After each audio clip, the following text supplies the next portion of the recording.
Hebreus capítulo 11, vamos lá? Tudo que tenho, tudo que sou.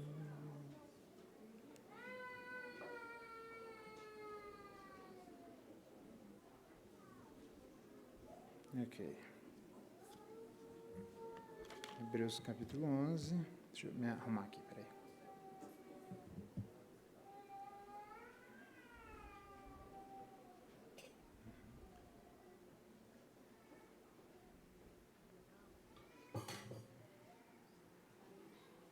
Verso 20 em diante.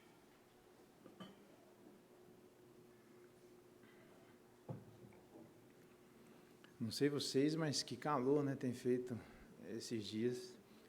Me lembro, quando eu cheguei aqui, fevereiro era mais fresquinho, né? Isso aqui parece que era calor de setembro, né? Só lembrar os irmãos, antes que eu esqueça, a Rodriga Priscila mandou um abraço. A Annalise está lá, internada, está bem. A oração é para que, nas próximas semanas, ela continue mamando sem regurgitar, né? Está mamando lá, pequenininha, está na UTI, mas também a família, então, vai ficar nessa lida de 3 em 3 horas, tem que ir lá, amamentar. Está bem, mas é um horário puxado lá para eles, tá bom? Eles mandam um abraço. Deus abençoe Rodrigo e Priscila que estão acompanhando.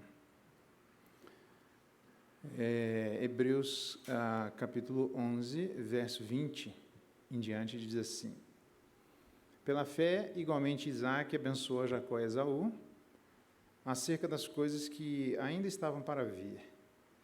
Pela fé, Jacó, quando estava para morrer, abençoou cada um dos filhos de José. E, apoiado sobre a extremidade do seu bordão, adorou. Pela fé, José, próximo do seu fim, fez menção do êxodo dos filhos de Israel, bem como deu ordens quanto aos seus próprios ossos.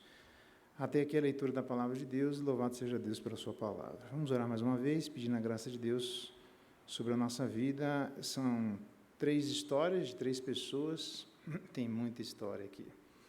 Vamos tentar pelo menos dar uma pincelada um pouquinho delas e como elas desafiam todos nós. Oremos.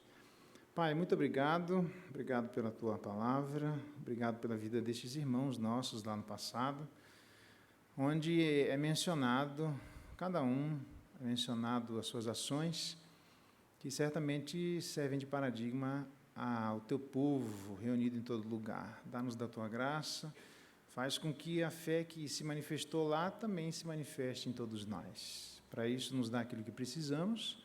É a nossa oração e clamor nessa noite, em nome de Jesus. Amém.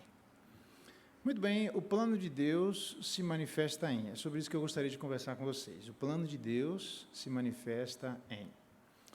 Na verdade, nós vimos nos últimos domingos, em que tivemos a oportunidade de estudar Hebreus, pela fé Abraão obedeceu, ele abandonou e descartou aquilo que estava atrás, a gente viu isso com detalhes para poder prosseguir.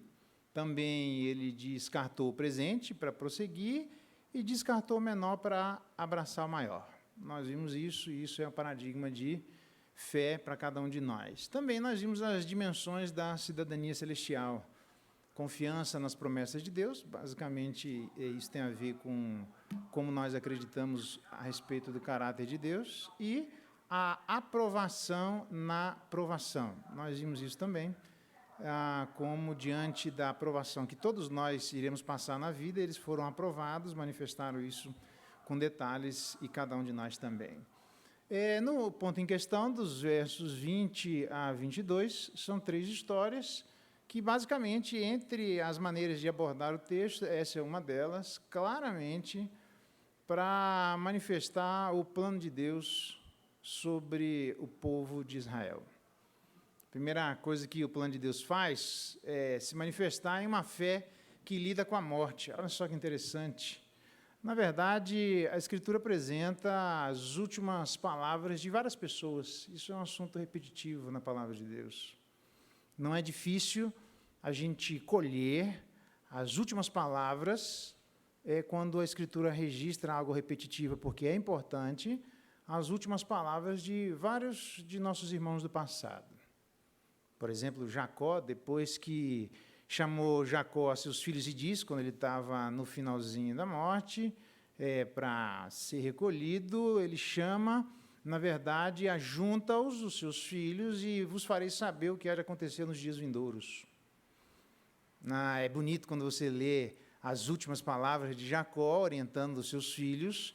Entre outras coisas, ele chama Deus de o pastor e a pedra de Israel. Olha que interessante. Pastor, Deus como uma pedra de Israel. Pelas pedras que eles estavam enfrentando no caminho, ele diz, olha, a verdadeira pedra, aquela que é sólida, aquela que traz fundamento, é o nosso Deus. Entre outras coisas, ele diz aos seus filhos. Tendo Jacó acabado de dar essas determinações a seus filhos, diz o texto que ele recolheu os seus pés na cama e expirou e foi reunido a seu povo. Uma excelente expressão para a gente falar quando eventualmente estivermos em algum funeral de uma pessoa que notadamente demonstrou sua fé em Deus, é que ela foi recolhida ao seu povo, foi reunida aos outros irmãos. Na verdade, também nós temos as últimas palavras de Moisés, são bastante grandes, mas esta é a bênção que Moisés, homem de Deus, deu aos filhos de Israel antes da sua morte. Veja, eu fico imaginando quais adjetivos a Escritura daria a cada um de nós, se tivéssemos a excelente oportunidade dada por Deus de, antes de sermos recolhidos ao nosso povo e aos nossos irmãos, ele nos dá a percepção, sabedoria e o fôlego necessário para ainda, aos pés da cama, dizermos as últimas palavras à nossa família. Porque tem gente que simplesmente, como aquela tragédia que houve lá em São Paulo, tem gente que não teve essa oportunidade. A pessoa simplesmente é recolhida em acidentes ditos, entre aspas, né, da natureza, eu diria acidentes que envolvem a natureza, né, mas não são da natureza, e coisas afins, tá bom? Então, são oportunidades que mostram que Moisés, um homem de Deus, vai falar. Josué, depois que Josué reuniu todas as tribos de Israel em Siquém e chama aos anciãos, aos cabeças, aos juízes, aos oficiais, veja, tudo na beira da morte, eles se apresentaram diante de Deus, e Josué disse a todo o povo uma série de coisas, e depois dessas coisas, sucedeu que Josué, filho de Num, servo do Senhor, faleceu com a idade de 110 anos, reunindo um monte de gente para poder dar orientações de como o povo de Deus deveria se portar. Veja que interessante.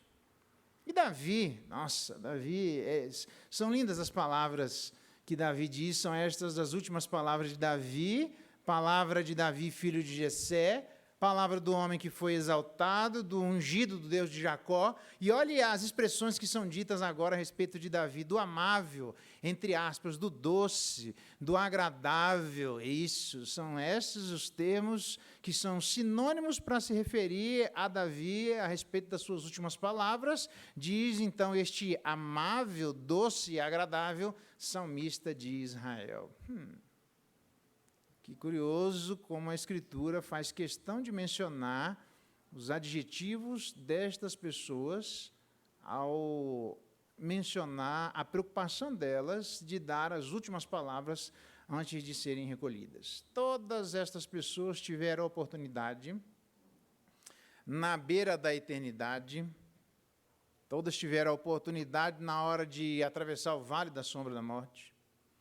Todas tiveram a oportunidade no momento em que justamente todas as pessoas estão observando. Eclesiastes faz menção disso. E quando alguém é recolhido, todas as pessoas que devem levar isso em consideração, porque quando nós estamos diante da morte, parece que o silêncio reina, parece que finalmente temos ouvidos para ouvir, parece que finalmente vamos precisar pensar em coisas que nós gostaríamos de colocar para debaixo do tapete. Circunstâncias e ações que, se dependêssemos de nós, jamais mencionaríamos e cuidaríamos. Questões que nós não gostamos de mencionar, mas que a Escritura faz questão de registrar. Que verdadeiros homens de Deus, pessoas amáveis, doces e agradáveis, pessoas que tiveram a sensibilidade para, na beira da morte, não olharem para si mesmas. Para, na beira da morte, não mostrarem inquietações indevidas daqueles que colocam o seu coração diante do pastor, a pedra de Israel. Pessoas que têm a oportunidade dada por Deus, uma graça de Deus, onde todos estão com os ouvidos absolutamente abertos e o silêncio grita e transporta as palavras aos ouvidos dos presentes, manifestar a sua fé na bondade e na pessoa do nosso bom Deus. Todos esses fizeram isso. No caso dos hebreus, então é mencionado 3 pessoas, entre elas Isaque, Jacó e José. E, por incrível que pareça, a gente não tem como ler esse texto e ignorar com sucesso o fato de que, dentre as várias histórias destas pessoas, porque todas elas têm várias histórias de fé, ele pensou aquilo que era comum a estes irmãos, quando ele fala, por exemplo, de Isaque abençoando, na verdade, este evento aconteceu de Isaque abençoar Jacó e Esaú, quando Isaque está com os olhos escuros, quando ele enxerga as pessoas como nuvens, porque os seus dias já eram avançados, quando ele estava na beira da morte. Ele se apressa em tomar ações enquanto ainda tem um pouco de energia e fôlego de vida.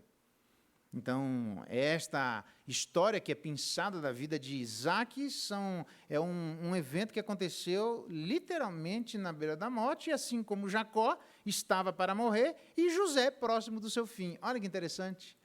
Uma fé que é uma fé em Deus, uma fé de alguém que se coloca diante do Senhor, uma fé que acredita na pessoa do nosso bom Deus, na sua identidade, na sua personalidade, e com isso nós acreditamos nas suas palavras, é uma fé que tem a oportunidade de, na beira da morte, manifestar, não tem medo de encarar a morte, não tem receio de olhar de frente, ainda que a morte traga as suas próprias dores.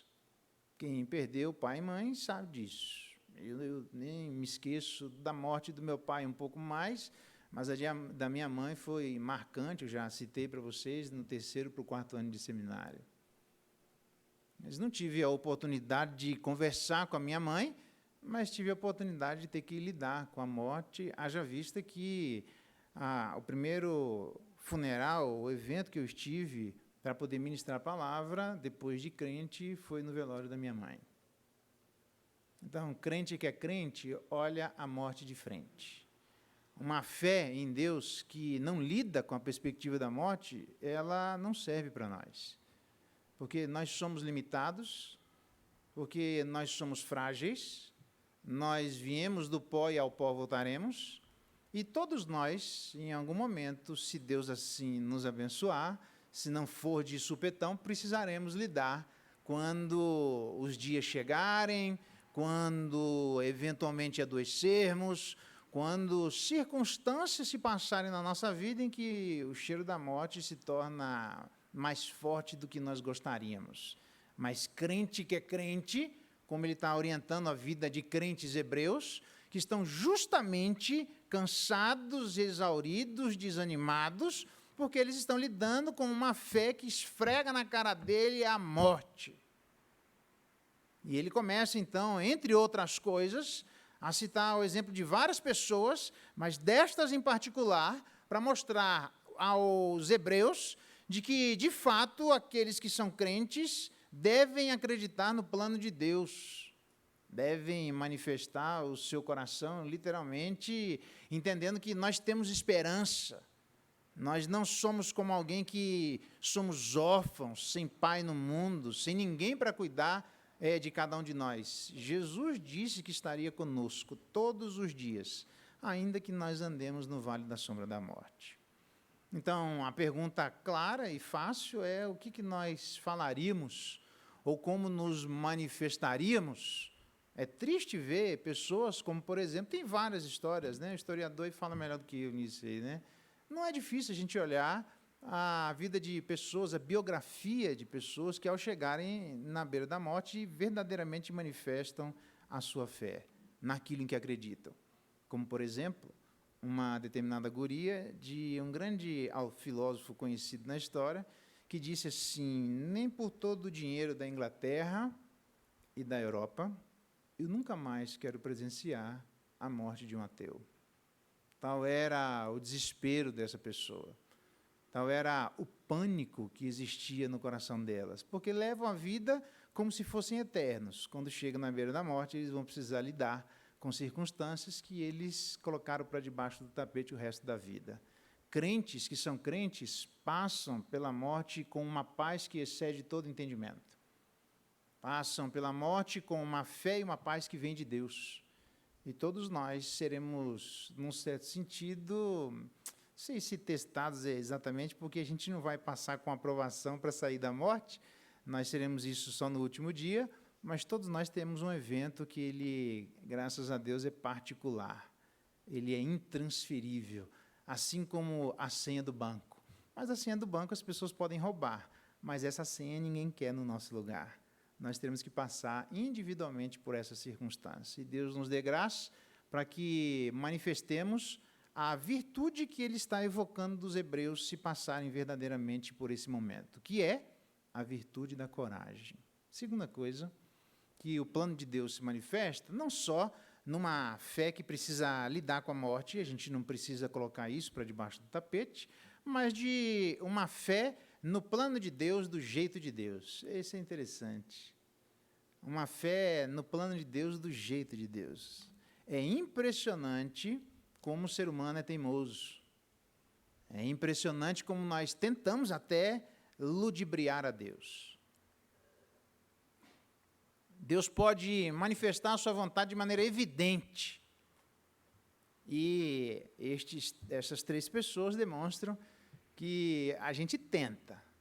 Certamente nós não iremos conseguir, porque o plano de Deus manifesto vai acontecer do jeito dele. A primeira coisa é que essas três pessoas não são primogênitos, como normalmente acontecia. Isso é só para demonstrar que a despeito da primogenitura, quem manda é Deus e vai acontecer do jeito dele. E é exatamente isso que acontece na primeira biografia, que é em relação a Isaac. É estranho, quando você lê assim, absolutamente estranho, que Isaac abençoou Jacó e Esaú. Para cima de Moab, que pensa num trem esquisito. Eu sei que isso aconteceu, mas a pergunta é como? Isaac sabia, quando viria Esaú e Jacó, Esaú era o primogênito, Esaú viria primeiro, e já no ventre, duas nações brigando entre si, Deus havia profetizado de que a bênção se manifestaria por meio de Jacó, que a bênção não seria transmitida por intermédio de Esaú, que Deus ia derramar a sua graça do jeito que ele gostaria e que Esaú serviria juntamente com as nações a Jacó e juntamente com as nações em que ela representava. Aliás, diz o texto que isso se manifesta quando você percebe a história de Esaú e Jacó. Veja que interessante. Esaú, diz a Bíblia, que era um camarada, foi ruim. Era um camarada, por exemplo, que no direito de primogenitura, ele abriu mão fácil do seu direito por um prato de lentilha. A gente conhece essa história. E, na verdade, Isaac já sabia da história de Jacó e Esaú, como ela deveria acontecer. No coração de Isaac era Esaú e Jacó. No coração de Deus era Jacó e Esaú. A Bíblia diz que Jacó amava a Esaú. Interessante. Mas a Bíblia também diz que Deus se aborrecia de Esaú. Deus amava Jacó. A pergunta que fica é, a gente vai ficar com o amor de Deus ou com o amor de Jacó? Para Jacó, andando na sua caminhada, Isaac, então, andava, e mesmo que Isaac amasse a Esaú, chegou na beira da morte, o fim dos seus dias. Ele percebeu que agora não tem mais para onde correr. E aí o que é que ele faz? Ele tenta fazer aquilo que Abraão fez, o grande pai da fé, que demonstra que, de quando em quando, se eles fizeram, você imagina nós. que sabemos expressamente qual é a vontade de Deus em relação a um monte de coisas e tentamos dar um jeitinho em Deus. Abraão sabia que a bênção viria por Isaque, tinha nada a ver com Agar, e ele tenta, à luz de Ismael, ajudar Deus a cumprir a sua promessa. Deus não pediu a ajuda dele. Deus não disse quando ia acontecer. Deus disse que ia acontecer do jeito dele. Deus tinha todo o poder, como o próprio Abraão manifestou, quando Deus pede a vida de seu filho, Isaque, o seu único filho, o filho da promessa, o filho da velhice, e pior, ainda no momento histórico em que não havia nenhuma circunstância onde a ressurreição havia se manifestado. Ele acreditava que Deus era poderoso para ressuscitar a vida de seu filho, sem que historicamente ele tivesse alguma evidência para sustentar isso. Era única e exclusivamente na coragem que ele tinha de depositar a sua fé baseada na personalidade de Deus. Exatamente. Pois era isso que ele devia ter feito, não só em relação quando Deus pede, mas ele deveria ter feito isso durante a sua vida. Mas ele titubeia, tenta dar um jeitinho, colocar a vida de Agar e diz, toma aí Ismael, que é o filho, já que está demorando, acho que Deus se esqueceu, não vai dar certo do jeito de Deus. Deus diz, é do jeito que eu estou mandando. Fica na sua e não se mete. E ele vai lá e abençoa e faz, a despeito da velhice, eles terem um filho, como nós vimos no testemunho ontem, que a despeito da infertilidade, né, dos irmãos, conseguiram a gravidez e não foi com a perna amputada, com o sem braço, ou com algum tipo de deficiência, é do jeito de Deus, é do jeito que Ele quer. Abraão fez isso, tentou ajudar Deus. E agora nós temos isso se repetindo. Então, presta atenção quando nós fazemos as coisas, porque há erros que se repetem e os nossos filhos estão prestando atenção. Então, Isaque, quando ele chega no fim da vida, o que ele faz? Ele chama ao filho quem ele amava. Deus não mandou nada disso. A bênção era para Jacó. Ele disse na concepção. E aí passa o tempo, como ele amava Esaú, o que ele faz? Chama Esaú, que Deus disse que não era para fazer aquilo, e diz lá, Esaú, você que é um homem da caça, você que sabe fazer isso, é um homem da cozinha, vai lá, pega, faz um guisado, ele já não enxergava mais, e traz para cá que eu vou abençoar você. Olha só, e a mulher, Rebeca, só ouvindo aquela história, dizendo, meu Deus do céu, que situação é essa? Deus não mandou fazer isso. Aí é a história que nós conhecemos, onde a mãe diz para Jacó, vai lá, faz rapidinho um guisado, põe um negócio nas suas costas, seu pai não vai ver. E a bênção que ele haveria de manifestar a vida de seu filho, Esaú, ele vai dar para você. Veja que não foi de voluntariedade de Isaque. Não foi por conta própria. Não foi desejo do coração de Isaque. Mesmo amando a Deus, mesmo sabendo quem Deus é, mesmo diante das ordens absolutamente expressas de Deus, ele não precisava adivinhar qual era a vontade de Deus em relação àquilo, ele sabia o que ele deveria fazer, ele faz justamente o contrário. E aí, Jacó corre lá, vem, diz, quem vem lá, eu não sei como é que ele imitou, como é que ele fez com a voz, né? Quem vem lá, é Esaú, aí ele põe lá a mão, será, velho? Acho que é Esaú, então deixa eu abençoar. Esaú, que era Jacó, Esaú, que na verdade ele amava, mas Deus amava Jacó. Então, ele abençoa, e parece que estou me lembrando de manifestações de irmãos que existem no Antigo Testamento, onde Deus mandou abençoar, eles abriam a boca para amaldiçoar e só conseguiu abençoar. Deus põe lá um negócio no coração, ele diz, amaldiçoa, e ele abençoa. Ele diz, amaldiçoa que eu te pago mais, ele vai lá e abençoa. E não consegue trazer palavras que eram palavras do coração de Deus, mas não eram palavras do coração dele. É interessante que Isaque abençoou contra a sua vontade, na marra, Deus está dizendo para Isaac, aqui acontece do jeito que eu mandei para você. Por que você está fazendo isso? E aí, quando verdadeiramente vem Isaac, o que acontece? Desculpa, é Esaú, o que acontece? Isaac chega, treme por dentro. Diz, meu Deus, mas então, se é Esaú, agora quem que veio antes? E aí a fé se manifesta aqui, meio obrigatoriamente, meio na marra, meio contra a vontade. E Esaú diz, me abençoa, pai, volta essa bênção para mim. Ele diz, quem eu abençoei está abençoado. Mas não foi de vontade própria.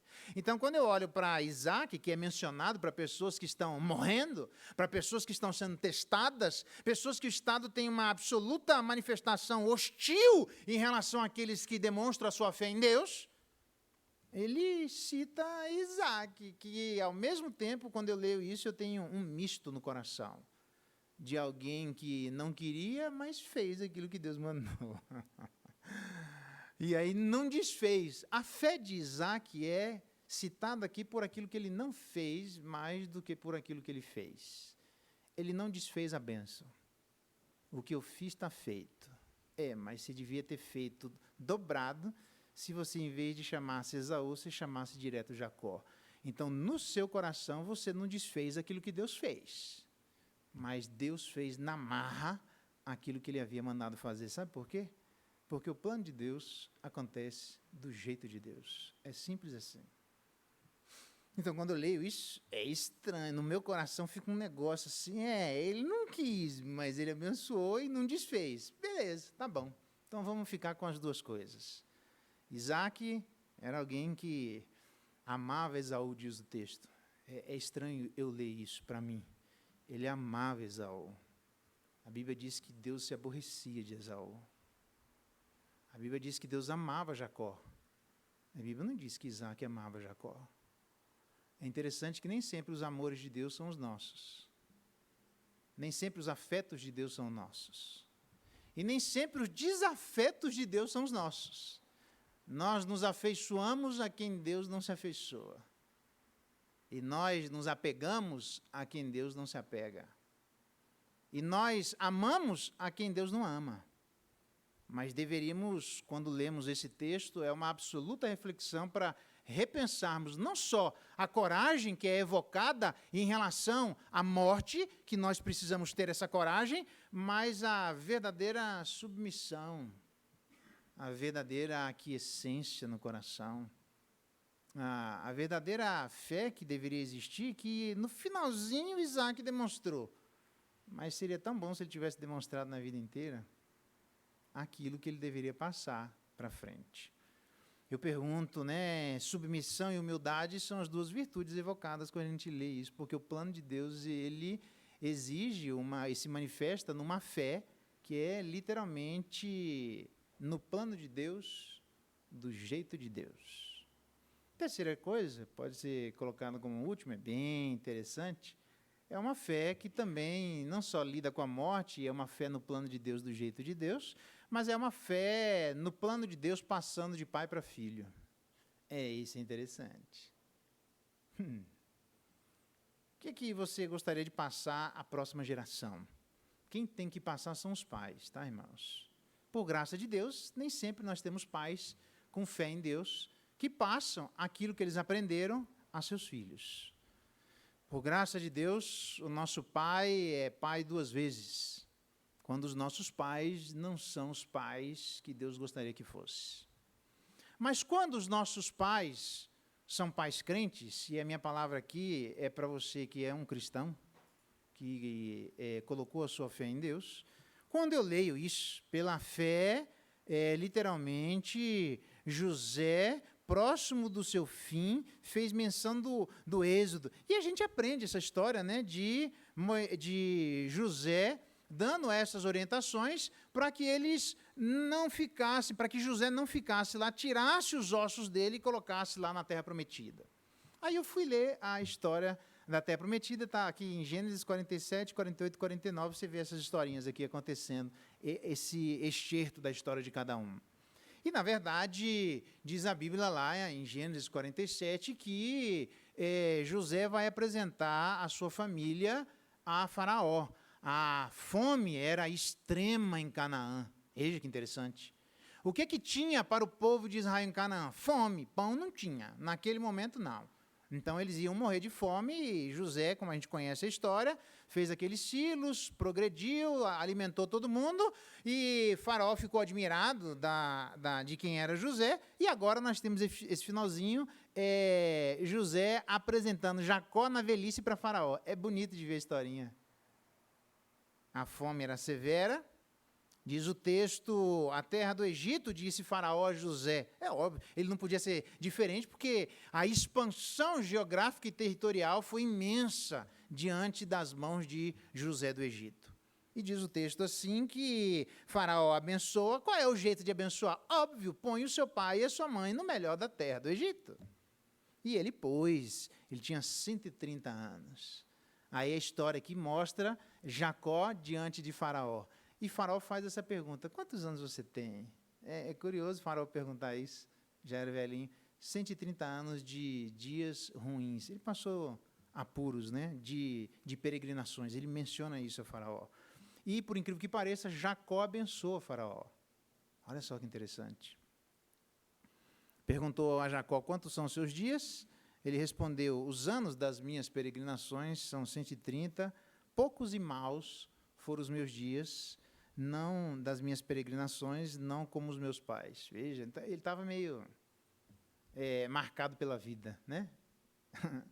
E aí Jacó abençoou o Faraó e saiu. E olha só agora, José estabeleceu a seu pai e a seus irmãos e lhes deu possessão na terra do Egito, no melhor da terra, na terra de Ramsés, como o Faraó ordenou, e sustentou todo mundo. Então, eles ficaram na terra de Gósen, né, que é o melhor da terra naquele momento, sendo sustentados, uma terra absolutamente próspera, porque em Canaã não tinha absolutamente nada para a vida deles, e ele pode dizer que, bom, pelo menos no finalzinho dos dias, a minha aposentadoria, cara, estou bem na fita, né, porque se tem gente aí que está trabalhando, pelo menos nos últimos dias, ele morreu com 147 anos, então ele ficou 17 anos na terra de Gósen. Nossa, foram 17 anos top das galáxias. O cara ficou no melhor da terra do Egito. Agora, por incrível que pareça, a ação de Jacó, quando ele está para morrer, o pai de José, no melhor da terra do Egito, uma terra que manava leite e mel, mas não era a terra de Canaã. Ele diz assim a José, olha que interessante, porque normalmente a gente lembra disso da história de José, mas na verdade quem fez essa ação primeiro foi Jacó.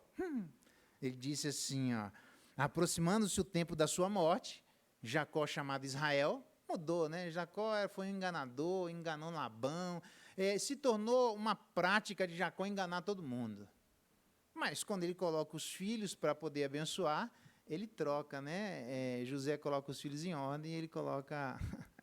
Jacó sempre trocou as coisas, né? Mas ele coloca a troca de maneira proposital. E ele disse assim, se agora achei... Ele está falando para o filho dele, tá? Jacó está falando para José. Se eu achei mercê na sua presença, rogo-te que ponhas a mão dentro da minha coxa e uses de beneficência e de verdade, e rogo a você que não me enterre na terra do Egito. Só que ele está morando em Gósen, o melhor da terra do Egito. Mas eu não quero ficar aqui. O meu lugar não é aqui. Deus não me chamou para cá. Eu sou peregrino. Ainda que eu fique os últimos anos da minha vida, 17 anos, no melhor da terra do Egito, meu lugar não é aqui. Me leva para a terra de Canaã. Porque se Deus prometeu lá, é lá que os meus olhos estão. Pode não ser agora, mas é lá que o meu coração está. Deus ainda não fez, eu ainda não vi a bênção de Deus se manifestar, mas um dia ela vai se manifestar. Me tira dessa terra, porque o meu lugar não é este. Eu fico imaginando o impacto que a relação de Jacó e José era uma relação próxima, seus irmãos tinham ciúmes, eu fico imaginando a marca que Jacó deixou sobre a vida de seu filho, na morte, dizendo, mas eu fico imaginando José, nós estamos no melhor, não tem nada de melhor na terra, nessa amplitude, nesse lugar geográfico, onde está o coração do meu pai? O coração do meu pai está onde está o coração de Deus, na terra prometida, no outro lugar que não é a terra da minha peregrinação, no outro lugar que ainda não se manifestou, mas um dia haverá de se manifestar. José, prometa para mim que você vai me tirar daqui e vai me colocar na terra que Deus disse que mandará leite e mel, para que eu jaza com meus pais, Por isso me levarás do Egito e me enterrarás na sepultura deles. E respondeu José, farei segundo a sua palavra. Meu Deus do céu. Geralmente, quem tem a oportunidade de estar com seus pais na hora da morte, e se os pais são crentes, as palavras dos pais normalmente já nos marcam. Palavra de pai e mãe, né? Assim que a gente fala assim, quando pai e mãe fala, meu amigo, deve ter algum ditado aí que o Sebastião sabe, depois você me dá. E palavra de pai e mãe é um negócio assim, falou, tá falado, meu amigo. Você tá vendo tudo o contrário e diz, vai por aqui, você diz, mas será? Mas meu pai falou, aquilo pesa. Você imagina a palavra de pai e mãe na beira da morte. Quem teve a oportunidade de viver isso, eu não tive, mas quem teve, não tive nem de viver na beira da morte, nem de ter pais crentes para poder falar alguma coisa. Mas quem tem, deve dizer assim, meu pai quando morreu, XYZ. Minha mãe, quando foi falecer, falou assim, assim, assado. E isso marcou profundamente José, ele enterra seu pai, e aí agora sim você vai para esse texto, no verso 22, de Hebreus capítulo 11, entendeu? De onde José, próximo do seu fim, faz menção do êxodo dos filhos de Israel e dá ordem aos próprios ossos. A pergunta é, onde José aprendeu aquilo de dar ordem em relação aos seus próprios ossos? Porque José está dizendo aos seus descendentes que a sua terra não é ali, o seu lugar não é este, ainda que ele seja um comandante, ainda que ele seja o primeiro depois de Faraó, ainda que ele tenha um alto posto no Egito, ele diz, meu lugar não é esse, me tira deste lugar. Mas José, onde é que você aprendeu isso? Com meu pai. Pensa que história bonita, velho. Quando eu falei lá em casa, lá, eu falei, meu Deus do céu, eu estou ouvindo uns negócios aqui que eu fiquei cabuloso. Porque quem deve marcar os filhos são os pais, não sou eu. Que bom quando os pastores marcam a vida das suas ovelhas para o bem. Que bom quando eles são modelos. Eu vi lá, o Rodrigo aí, a Franciele, né? Que bom a gente falar de boca cheia, né? Esse aqui é o pastor aqui que fez o meu casamento, pastor lá que fez meu curso de noivos. E aí eu queria tanto que vocês conhecessem. Olha aí o pastor, é uma bênção. Mas também é uma bênção quando a gente diz assim, assim assado. Por quê? Porque quando meu pai era vivo, ele fez a mesma coisa e eu estou fazendo aquilo que eu aprendi com ele. Presta atenção naquilo que você faz, presta atenção naquilo que você fala, porque os pais estão marcando, em definitivo, de alguma maneira, para o bem ou para o mal, a vida de seus filhos. Marcando em definitivo não é colocar o destino em definitivo, ok? Mas a marca, ela fica. Quem não tem pais crentes está marcado e diz, como eu gostaria de ter pais crentes. E quem tem pais crentes diz assim, meu pai era um crentão meio assim, eu sou mais crente que ele. Mas é bom quando a gente diz, caraca, velho, como é que você fez? Você aprendeu isso onde? Aprendi com meu pai, porque meu pai, quando ele estava na igreja, ele andava desse jeito, ele fazia assim, e quando ele chegou na beira da morte, ele diz, meu lugar é aquele, presta atenção, olha para cima, olha para o céu, porque é ali que estava o coração de Isaac, é ali que estava o coração de Jacó, e é ali que deveria estar o coração de José e o coração dos filhos de José. Porque nós, como pais, se Deus, pela graça e bondade dEle, nos dê a fé celestial e essa expectativa de que nós não somos daqui, ainda que Deus nos abençoe com prosperidade, ainda que Ele nos coloque em cargos políticos altos, ainda que Ele nos dê cargos para dirigir a sociedade, ainda que Ele nos coloque em lugares onde nós podemos olhar por cima, num certo sentido, e abençoar a vida das pessoas, ainda que sejam dias prósperos, o nosso lugar não é este, nós somos peregrinos, e nós precisamos, como pais, marcarmos a vida de nossos filhos em relação àquilo que nós esperamos, em relação às nossas expectativas, em relação às nossas peregrinações, e sermos citados como foi citada a vida, por exemplo, de Davi, o amável, o doce, aquela pessoa agradável, era assim que era mencionado Davi, e por incrível que pareça, lá em Eclesiastes capítulo 1, vai se mencionar que a vida de Salomão, filho de Davi, o agradável, o amável, o doce, o seu nome é como um bom perfume derramado. E a gente sabe quando alguém passa com peixe na mão, que alguém passou, porque o peixe deixa uma marca e diz, alguém passou com peixe aqui, porque aquela lixeira e é difícil de sair. Mas quando alguém sai perfumado, com um anti-sex, né, um Paco Rabanne, qualquer coisa do gênero que você conheça aí, uma coisa chique, você fala, meu Deus do céu, que cheiro gostoso é esse? Então esse cheiro gostoso que os reis reis, inclusive, queriam manifestar as suas riquezas, eles apontavam às pessoas, entre outras coisas, as posses que eles tinham de perfumes. Perfume bom sempre foi caro. E você fala, quando você compra, paguei, sei lá, R$900, estava na promoção, 70% de desconto, paguei 900. Ei, pastor, está aqui um presente para o senhor. Amém, irmão. Eu recebo.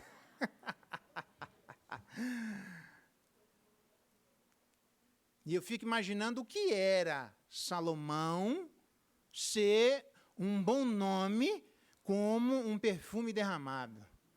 Porque um perfume derramado deixa um cheiro agradável que é impossível de tirar facilmente.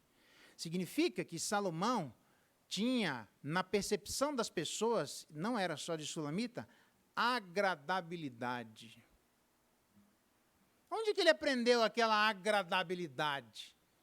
Onde ele aprendeu que as pessoas gostariam de estar do lado dele? Com seu pai, Davi. Porque Davi era assim. Para alguns, serem parecidos com os pais é uma benção. E para outros, serem parecidos com os pais não é tão benção assim. Mas tem um ditado aí, Salomão, esse que eu me lembro aqui, né? A fruta não cai longe do pé. Assim, eu sou meio fraco de ditado, mas isso aí, a fruta não cai longe do pé. Eu espero que, se seu pai for um pai crente, você se pareça com ele. E se não for, se pareça com o nosso pai, porque ele tem um bom nome. E a gente olha, para encerrar, a virtude da obediência e do esforço, de ensinar aos nossos filhos aquilo que é responsabilidade nossa. Porque nós, pais, marcaremos os filhos. Mas eu não tenho filho. Então, marque a vida da próxima geração. Marque os mais novos. Quando você for pisar na bola, pensa como Asaf, se eu pensar em falar tais palavras, já eu teria traído a geração dos filhos de Deus. Não vou nem falar porque meus irmãos vão se escandalizar. E o que refreou Asaf de sair daquele círculo vicioso, que ele achava que Deus não o abençoava, é justamente o fato de que a bênção de Deus se manifestava e ele não podia escandalizar os mais novos. Então, sendo pai ou não tendo filho, preste atenção naqueles que vêm depois de nós e naquilo que as pessoas dizem a respeito de nós. Não é você olhar no espelho e dizer, eu sou bom. É você perguntar para os outros, quem os outros dizem que eu sou? Você lembra de alguém assim? A pergunta não é o que você diz de si, a pergunta é o que os outros dizem de você. Uma fé que lida com a morte. Virtude, coragem e esperança. Uma fé no plano de Deus, do jeito de Deus.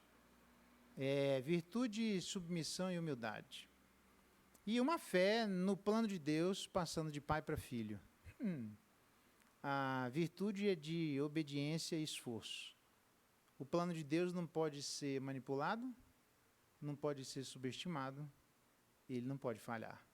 O plano de Deus vai acontecer do jeito de Deus. Que Deus dê graça a cada um de nós e sejamos essas pessoas que não têm medo da morte, sejamos essas pessoas que acreditam e são obedientes em relação ao plano de Deus, e sejamos essas pessoas que literalmente passam a fé de pai para filha. Eu queria chamar o pessoal do Ministério de Música, por gentileza, para a gente cantar aquela música Somente Põe a Minha Fé. Cuidado com a marca que você deixa a seus filhos. Essa é uma responsabilidade de nós pais, tá bom? Quem que tinha a virtude da coragem diante da morte? Jesus. Sempre soube que ele veio para morrer e se preparou para isso. Irmãos, nós vamos morrer, se prepare para isso. A morte não está chegando, de repente. Quantos anos você tem? Você já parou para pensar de vir à igreja, de comungar com os irmãos, de aprender mais, para estar pronto o dia que você morrer? Só isso já seria uma ação mais do que suficiente. Por que você está vindo aqui? Porque está chegando meu dia. Por que você está vindo aqui? Estou me preparando para aquele dia. Para quê? Para eu marcar os meus familiares. Quem é que tinha submissão no plano de Deus, do jeito de Deus? Jesus. Ele diz, o que eu falo não de mim, mas eu falo do meu Pai. Eu estou só repetindo as palavras dele. Eu tenho uma comida que vocês não conhecem, e a minha comida consiste em fazer a vontade do Pai. Jesus é esse modelo de absoluta obediência em relação ao plano de Deus, do jeito de Deus, ainda que o plano de Deus, do jeito de Deus, vá fazer com que a gente dê de cara com a cruz e com a morte. Mas quem é esse que tem o plano de passar de pai para filho? Jesus, porque Jesus diz, o que eu estou dizendo para vocês foi meu pai que me disse. Olha só que bonito. Então, um modelo de coragem, um modelo de submissão e um modelo de obediência e esforço, nós encontramos literalmente em Jesus, porque era esse que mostrou aquilo que eles não eram exatamente perfeitos como Isaac, abençoando Jacó e Esaú. Nossa, mas Jesus foi perfeito, desde o começo nas suas intenções, e fez do jeito que Deus mandou. Faça isso, irmão, do jeito que Deus mandou desde o começo, para que a gente então se pareça mais com Jesus e menos com Isaac. Ainda que no finzinho a gente dê uma dentro, mas o ideal é que a gente dê uma dentro desde o começo. Vamos ficar de pé e vamos cantar Somente Ponho a Minha Fé.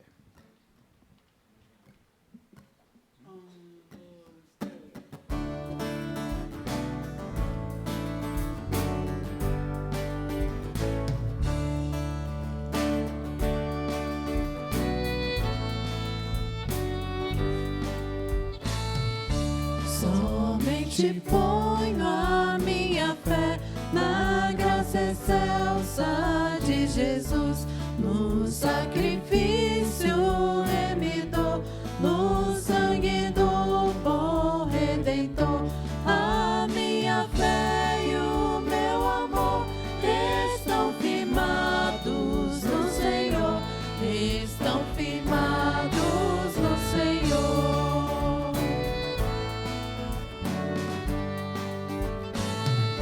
Se não lhe posso a face ver, é pela fé que vou viver. Em cada prova suportar, eu hei de nele confiar. A minha fé e o meu amor estão firmados no Senhor, estão firmados no Senhor.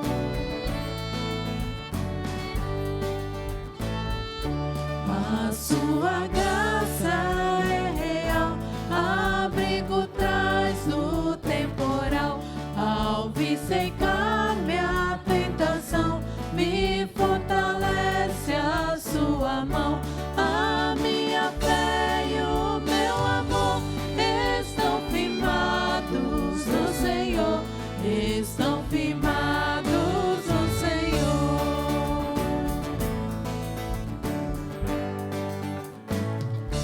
Quando a trombeta ressoar, irei com ele me encontrar, e com os salvos cantarei louvor eterno ao grande Rei. A minha fé e o meu amor estão firmados no Senhor, estão firmados no Senhor.